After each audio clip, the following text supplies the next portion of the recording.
Let me tell you about the end of one of Marvel's most iconic characters, Wolverine, in the Death of Wolverine series from 2014.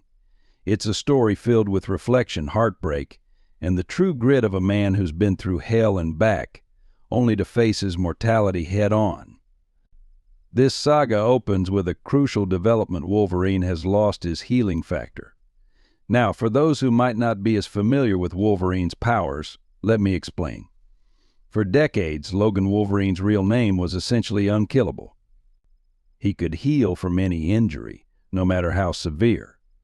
Whether he was shot, stabbed, burned, or blown up, his body would recover almost instantly.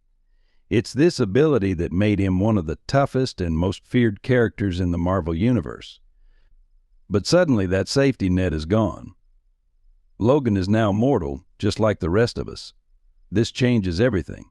A man who has survived through countless wars, fought nearly every villain you can imagine, and faced some of the most brutal conditions imaginable, is now vulnerable. This loss of his healing factors creates a new tension in Wolverine's life. He has never had to truly fear injury or death, but now every cut, every bruise, and every battle could be his last. Despite this, Logan doesn't step back into the shadows. He's never been one to retreat from a fight. That's not who he is. But even as he remains defiant, the weight of his mortality begins to show. News of Wolverine's vulnerability spreads quickly throughout the underground world of villains, bounty hunters, and people who have long held grudges against him.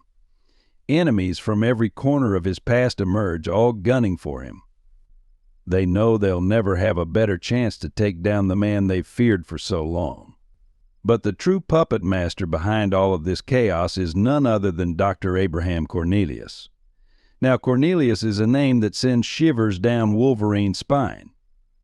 He's the man responsible for what Wolverine has become, the one who ran the Weapon X program, grafting adamantium to his skeleton, transforming Logan into the indestructible weapon he's known to be. But it wasn't just the metal claws that Cornelius gave him. It was a lifetime of pain, torment, and rage. Cornelius, though, has his own twisted ambitions. He's trying to create a new generation of super soldiers, warriors even more deadly than Wolverine. But his experiments keep failing. The missing piece. Logan's unique healing factor, the one thing that allowed him to survive the painful process of bonding with adamantium.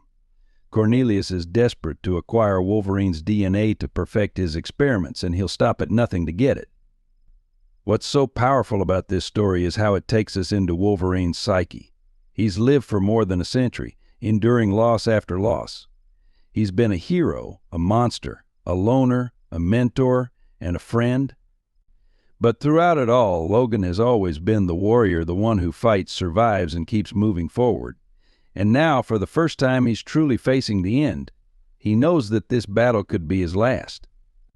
But instead of running from it, he embraces it. This is classic Wolverine. He's tired, he's hurting, but he's determined to face whatever comes next head-on. As the story progresses, we see Wolverine battling through waves of enemies, pushing his broken body further and further. He confronts old enemies like Nuke and Lady Deathstrike, who have long wanted him dead. He's injured, bruised, and bleeding, but he doesn't stop. The narrative highlights his unbreakable spirit even when his body is failing him. Eventually, the story takes us to Cornelius's lab, where Wolverine knows the final showdown will take place. Cornelius is preparing to conduct another horrific experiment, and Logan is determined to stop him. He arrives, but it's clear that his strength is fading. Cornelius mocks him, viewing Logan as nothing more than a failed experiment, a broken weapon. But Logan doesn't care what Cornelius thinks. He's not there for revenge, though he certainly has every reason to seek it. Instead, Wolverine is there to prevent Cornelius from creating more monsters like him. He's there to stop the cycle of pain that he's lived through for so long. In a desperate final act, Wolverine destroys the equipment and sabotages the experiment, knowing full well that he might not make it out alive. As the lab erupts into chaos, molten adamantium spills out, covering Wolverine's body, and here is where we witness one of the most hauntingly beautiful moments in Marvel history. As the molten metal hardens around him, Wolverine doesn't scream. He doesn't rage against his fate. Instead, he stands tall almost defiantly. In this final act, Logan chooses not just to fight, but to sacrifice himself for the greater good. He dies not with a bang, but with a sense of peace, knowing that his death has meaning. For the first time in his long, painful life, Wolverine is truly at rest. Wolverine's body, encased in adamantium, becomes almost a monument, a statue of a hero who lived and died on his own terms. It's an ending that speaks to the essence of who Wolverine is, a man who, despite all his flaws, all his violence, and all his struggles, was ultimately driven by a deep desire to do what was right.